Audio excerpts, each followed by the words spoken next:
Fala pessoal, tudo bem? Aqui quem está falando é o professor Renato e na aula de hoje nós vamos falar um pouquinho sobre a formação do espaço brasileiro. Inicialmente falando um pouquinho sobre o nosso processo de construção territorial e como país, para depois a gente falar um pouquinho sobre a constituição do nosso povo. Vamos lá? Para a gente poder entender um pouquinho sobre o nosso país, a gente precisa entender, obviamente, como que o nosso espaço, retomando a ideia de espaço, de território, foi se formando.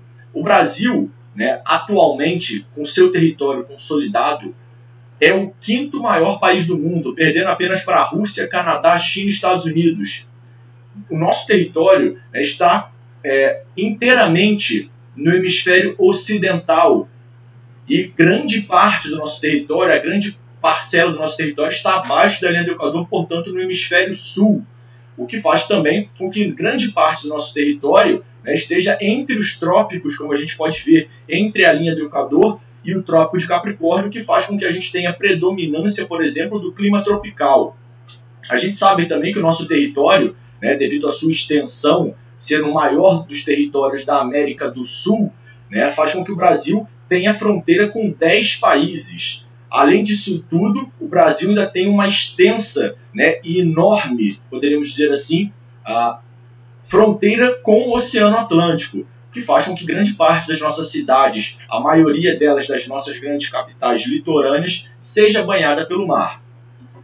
Quando a gente fala um pouquinho do nosso território, a gente precisa entender também que essas características, essas dimensões territoriais que a gente pode chamar de continentais, o Brasil é como se fosse uma espécie de continente, faz com que a gente receba e sofra do meio ambiente como um todo, uma série de interações climáticas diferentes. Nós tenhamos também uma série de diferentes tipos de relevo, e isso vai impactar em diferentes tipos de paisagens, diferentes tipos de vegetações, diferentes tipos de bioma.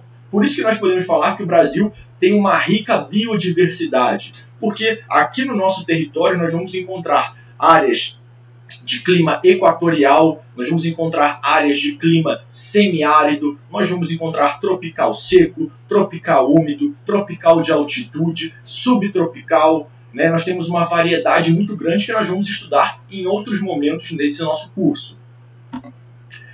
Além disso tudo, para a gente poder entender, e já caminhando um pouquinho em relação à nossa formação como país, como nação, nós precisamos entender também como que esse espaço gigantesco foi ocupado. E é sempre importante a gente lembrar que esse espaço foi ocupado pelos portugueses, mas já havia ocupação aqui dentro. Portanto, essa percepção de que o Brasil foi descoberto é uma percepção muito errônea, porque não se descobre aquilo que já existe. Portanto, quando os portugueses chegam aqui, já existia até mesmo uma série de fronteiras traçadas em relação ao nosso território, antes mesmo dele ser conhecido pelos europeus. Porque em 1494 houve um tratado chamado Tratado de Tordesilhas, em que as duas grandes potências da época, Portugal e Espanha, as duas grandes potências marítimas que tinham e faziam e eram responsáveis pelas grandes navegações, dividiram as terras que seriam conquistadas pela Europa, tendo como referência uma linha imaginária de norte a sul, a cerca de 2.000 quilômetros a oeste do arquipélago de Cabo Verde, na costa da África. Então eles traçaram uma imagem, uma espécie de fronteira fictícia do que seria caso eles descobrissem alguma coisa. Na realidade, eles não tinham ainda a percepção do tamanho do território desse novo mundo que seria o continente americano, tanto da América do Norte quanto da América do Sul. Ainda não existia essa percepção do quão grande eles seriam, do quão maior do que o próprio continente europeu esse continente seria, senão provavelmente esse tratado teria outras formas. Essa ocupação, tendo esse tratado sido feito, os portugueses começando a colonizar aqui o Brasil, a ocupação dos colonizadores das terras se limitou inicialmente ao litoral por diversos motivos. Primeiro porque grande parte do território era bastante denso, florestas tropicais, úmidas, em que existia pouca familiaridade dos portugueses em relação a essas florestas, portanto eles não avançavam e também tinham medo de tribos indígenas que pudessem ser hostis. Outra coisa importante também foi que nos primeiros anos da colonização eles ficaram muito impressionados com o pau-brasil. E a principal atividade era uma atividade litorânea de extrativismo do pau-brasil. Então, eles não estavam muito preocupados em conhecer o território, afinal de contas, aquilo que dava retorno financeiro nesse momento era feito exatamente no litoral. Portanto, eles ficaram no litoral brasileiro durante muito tempo, explorando o litoral brasileiro, conhecendo somente as cidades litorâneas brasileiras, sem adentrar muito dentro do nosso território.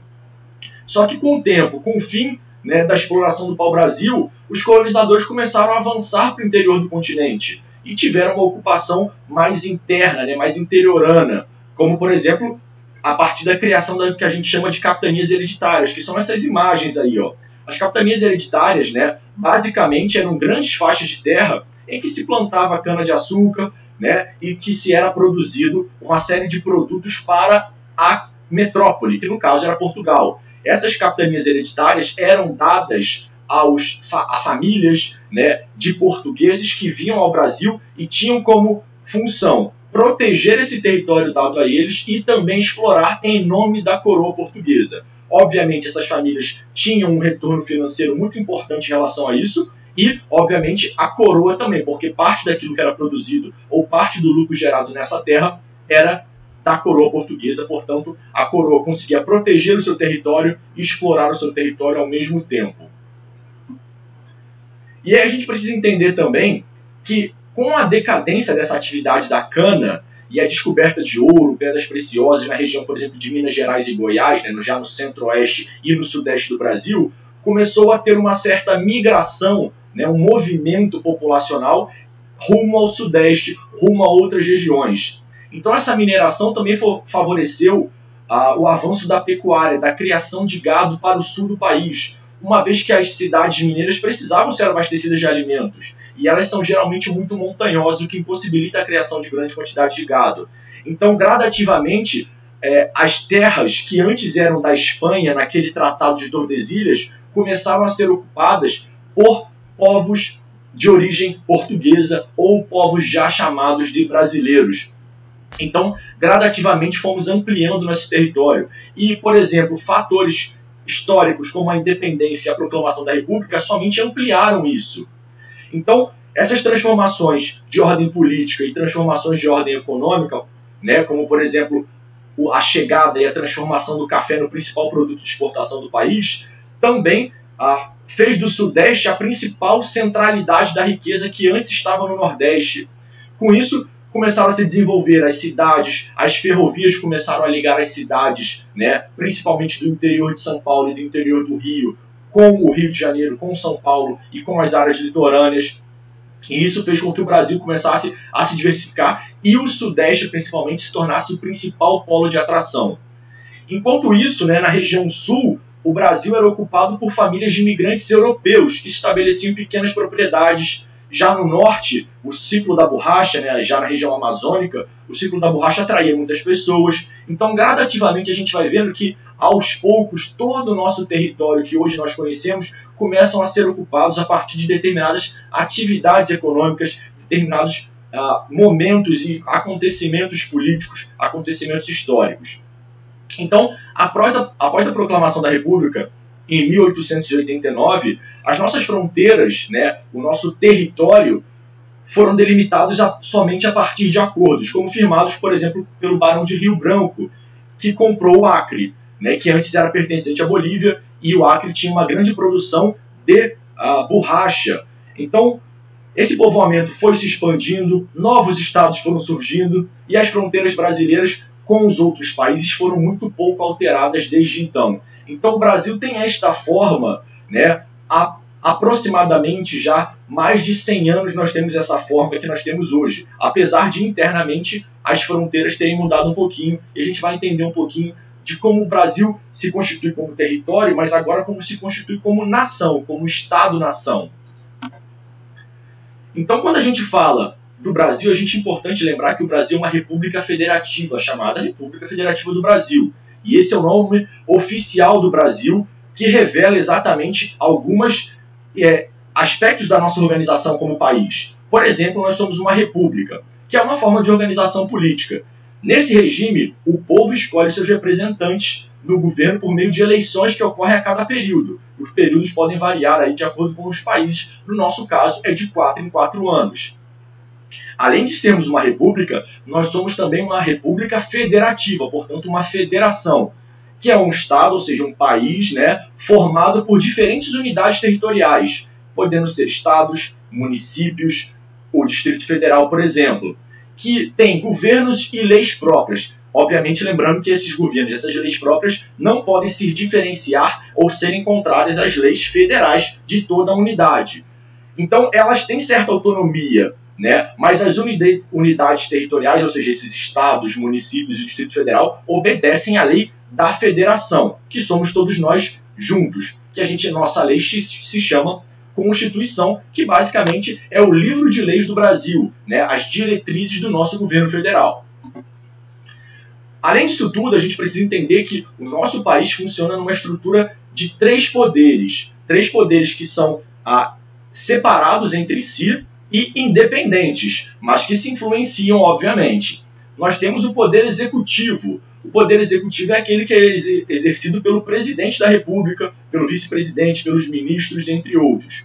Esse poder, né, ele é eleito. Nós elegemos todos esses representantes. Os representantes, obviamente, elegem seus mandatários. Por exemplo, nós elegemos o presidente e o vice-presidente, e eles escolhem quem serão seus ministros das pastas das quais o Brasil tem nesse momento. Pasta da economia, da saúde, da educação e etc.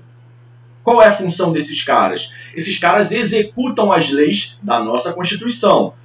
Cria projetos para o país, projetos diferenciados, específicos. Os governadores também fazem parte desse poder. Os prefeitos também fazem parte desse poder e administram o interesse público, o interesse da nação, do estado, da cidade. O outro poder que nós temos, que também é eleito pelo povo, é o poder legislativo, constituído por senadores, deputados e, no caso dos municípios, vereadores. Eles são os responsáveis por criarem as leis que o executivo vai executar, conforme a demanda da sociedade. Então, nós votamos em diferentes tipos de deputados, cada um defendendo uma pauta, uma ideia diferente. Eles vão discutir nas câmaras e no Senado, e a partir disso vão elaborar leis, formas de funcionamento da sociedade. E, obviamente, ao aceitarem essas leis, o executivo vai fazer essas leis serem cumpridas. Obviamente, se o executivo não faz isso, cabe aos deputados, senadores e vereadores mandarem e fiscalizarem as ações e as contas do que estão fazendo o executivo. Então, o legislativo cria as leis, o executivo faz e executa essas leis, enquanto o legislativo vigia o poder executivo. E por último, nós temos o poder judiciário, esse não eleito pelo povo, constituído por magistrados, ministros, juízes, promotores de justiça, desembargadores, entre outros.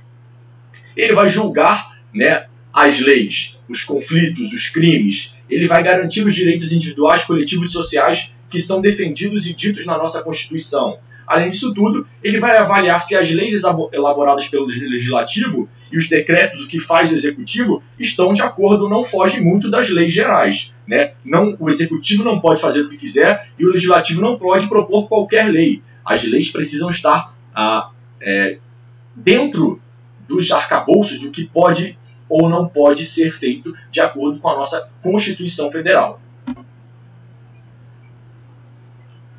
Agora nós vamos falar também uma coisa importante, né, entendendo um pouquinho sobre o nosso território, entendendo um pouquinho sobre o nosso funcionamento do nosso estado, do nosso país. Nós precisamos entender também como somos. Quem é o povo brasileiro? E aqui nós temos uma imagem muito representativa que já mostra e nos dá uma ideia, né, a imagem que chama Operários, né, da artista Tarsila do Amaral, que mostra exatamente quem é o povo brasileiro. O povo brasileiro, que é um povo bastante diverso. Quando a gente fala de povo brasileiro, né, nós brasileiros, apesar de uma série de diferenças, né, de religião, de cores, de formas físicas, etc., nós nos reconhecemos como brasileiros uns aos outros a partir dos nossos hábitos e costumes, como, por exemplo, o nosso idioma, né, o português. Ainda que a gente tenha dentro do nosso idioma uma série de sotaques e palavras específicas diferentes que variam de região para região, às vezes até mesmo a gente não entendendo o que outras pessoas falam, né, de outras regiões, a língua é um elemento fundamental que nos une. Nós somos brasileiros porque nós nos reconhecemos como brasileiros, principalmente a partir da língua. Não é à toa que quando a gente está fora do país, a gente está lá escutando as pessoas falando inglês ou espanhol ou outra língua qualquer, a gente consegue ouvir de longe o português. E quando a gente ouve o português, a gente já olha para a pessoa e se reconhece na troca de olhar. Ou seja, essa troca a gente se reconhece como povo irmão. Nós temos a mesma cultura, nós temos o mesmo costume. Além disso também, além da língua, óbvio, nós temos imagens, sons, sentimentos diversos que têm significados especiais para cada parcela de grupos populacionais, né, e que nos entendem como brasileiros. Né, como, por exemplo, quando escutamos o hino, vemos a bandeira nacional, ou então como vemos algumas manifestações culturais que são muito comuns a todos os brasileiros, como certos tipos de música, certos tipos de dança, como, por exemplo, a nossa paixão pelo futebol. Então são coisas que são manifestações culturais que nos unem como brasileiros, né? Que talvez as pessoas não entendam de outros lugares como que aquilo nos une, mas que a gente sabe que isso nos une, isso de fato ocorre. Como a gente fala, a gente viu na imagem, o povo brasileiro foi originado a partir de uma coisa que a gente chama de miscigenação entre diferentes etnias, principalmente entre 3 grupos e 3 matrizes principais: europeus, indígenas e o povo negro. Então a população brasileira é uma mistura dessas raças. Só que é sempre importante a gente lembrar que quando a gente fala mistura, é importante a gente lembrar que não é uma mistura homogênea, não foi feita na paz, não foi feita de forma tranquila. Foi uma mistura feita a partir de muitos conflitos. Portanto, nós temos uma miscigenação, sim, mas uma miscigenação conflituosa, muito desigual, e a gente percebe isso em diversos pontos, né, quando a gente estuda a nossa sociedade. Mas vamos falar um pouquinho sobre o nosso povo. O primeiro povo que a gente precisa relatar sempre, obviamente, é o povo original, a população indígena, aquele que estavam aqui antes dos europeus chegarem. Ao certo, não se sabe muito bem o tamanho, né, da população indígena que ocupava o território brasileiro, quando desembarcavam, os colonizadores, né, desembarcaram aqui. Estima-se mais ou menos que entre 3 milhões, né, outros grupos, né, os estudiosos mencionam até mesmo 10 milhões. De acordo com a Fundação Nacional do Índio, a FUNAI, naquele momento existiam pelo menos 1.300 línguas faladas pelos povos nativos. Portanto, quando a gente fala do índio, é sempre importante a gente lembrar, não existe o índio, existiam os povos indígenas. Povos indígenas que poderiam ser entre si inimigos, amigos, né, com relações distintas. Então a gente tratar o índio como sendo um único povo é muito errado. Afinal de contas, eles nem mesmo falavam a mesma língua, não tinham os mesmos costumes, não eram a mesma coisa. Então esses indígenas, né, chegam e tem uma importância muito grande na formação do nosso povo, porque a partir do contato, né, dos colonizadores com eles, né, os portugueses foram apresentados a uma série de coisas que se transformaram em elementos culturais do nosso cotidiano, como, por exemplo, alimentos. A mandioca, a batata doce, o caju, o guaraná, pratos associados à mandioca, como, por exemplo, a tapioca, paçoca, né, entre outras questões. Outra coisa importante foi que os portugueses aprenderam a plantar, né, através da técnica da coivara, que é limpar o terreno com fogo, um fogo controlado, né, dormir na rede, tomar banho todos os dias, banho de rio, de água doce. Né? Além disso tudo, aprenderam uma série de questões associadas à medicina, ao curandeirismo, né? A criação de certos alimentos que têm princípios ativos que podem curar doenças e etc. Outra coisa importante, contribuição da população indígena para o nosso cotidiano, obviamente, é a língua. Dentro da nossa língua portuguesa abrasileirada, nós temos uma série de palavras que têm origem em grandes grupos indígenas, como, por exemplo, a palavra carioca, jacaré, abacaxi, capim, guri, né? Além de nome de pessoas e nome de lugares, que também são muito comuns no nosso cotidiano. Então, a partir disso, né, os colonizadores também começaram a aprender algumas atividades econômicas, também foram aprendidas pelos colonizadores, como, por exemplo, o pau-brasil. Né? O pau-brasil era um pigmento vermelho que era utilizado para tingir tecidos na Europa. Mas essa técnica foi aprendida pelos indígenas que ensinaram aos portugueses. Portanto, até mesmo as atividades econômicas iniciais aqui no nosso território também foram ensinadas pelos indígenas para os portugueses. Então a gente tem no nosso cotidiano, mesmo nós temos uma parcela muito ínfima, né, pequena, de população indígena no nosso país, nós sabemos que essa população tem uma representatividade muito grande, principalmente em diversos fatos do nosso cotidiano. Os europeus. Quando a gente fala de europeus, né, nós temos que entender que esses europeus estão representados inicialmente pelos portugueses. Como, por exemplo, o antropólogo Darcy Ribeiro fala que os europeus, nós estamos falando dos homens europeus, principalmente. Afinal de contas, as mulheres europeias não vinham para o Brasil no primeiro momento. Então, era uma mistura já de primeiro momento dos homens europeus com as mulheres indígenas. Ou seja, a cultura brasileira é feita a partir desse contato. Então, somente a partir da metade do século XVI que vão chegar as primeiras mulheres portuguesas no Brasil. Os europeus, obviamente, trouxeram também consigo uma série de novas formas culturais, como, por exemplo, o idioma da qual nós falamos. Nós falamos o idioma europeu, né? O português é uma língua derivada do latim, que é a língua oficial do Império Romano, né? Então, a gente está falando hoje, dando essa aula aqui sobre cultura brasileira, utilizando uma língua europeia, mas cheia de palavras, né, de origem indígena e também de origem negra, como a gente vai falar um pouquinho mais à frente. Outra questão importante que os europeus trouxeram é a religião católica. E a religião católica vai muito além do culto ao Deus, né? A religião católica está nas nossas formas de organização social, ou seja, as celebrações, as festas que, mesmo não sendo católicos, muitos de nós fazemos. Mesmo não sendo católico, muitos de nós comemos à mesa. Mesmo não sendo católicos, todos nós, né, trabalhamos e seguimos o calendário judaico-cristão. Então, o nosso dia a dia, o nosso cotidiano é organizado de acordo com as instituições católicas. Nossos feriados são feriados católicos, né? O nosso sábado e o nosso domingo são dias associados à religião católica. Então, além das festas, além da forma de vida, nós também temos o nosso cotidiano regrado pela vida católica. Portanto, por mais que não sejamos católicos, todos nós, a religião católica que os portugueses trouxeram, ela é fundamental para a constituição do povo brasileiro. Além disso tudo, nós temos também uma série de festas populares, né? Como, por exemplo, as questões associadas às festas, como as festas juninas, as celebrações religiosas, festas folclóricas regionais, né? Comidas que também têm origem europeia, né? Obviamente sofreram modificações ao longo de todo o tempo. Então, na cultura brasileira, nós temos, obviamente, importantes aspectos indígenas e importantes aspectos europeus, que se misturam entre si, né? E formam esse quadro cultural bastante complexo. E também nós precisamos falar dos povos africanos. Outra coisa importante também, quando a gente fala de africanos, é sempre importante a gente falar dos africanos no plural, porque apesar da gente ter pequenos grupos, foram vários, né, desses grupos que vieram para o Brasil. Eles não eram todos de uma mesma etnia. É importante lembrar que na África nós temos também, assim como aqui no Brasil, diversas tribos e etnias diferentes. Então, esses povos, quando vieram para cá, muitas das vezes não falavam a mesma língua entre si, né? Então, quando a gente fala o negro e o índio, nós estamos singularizando toda uma diferença cultural que existe entre eles.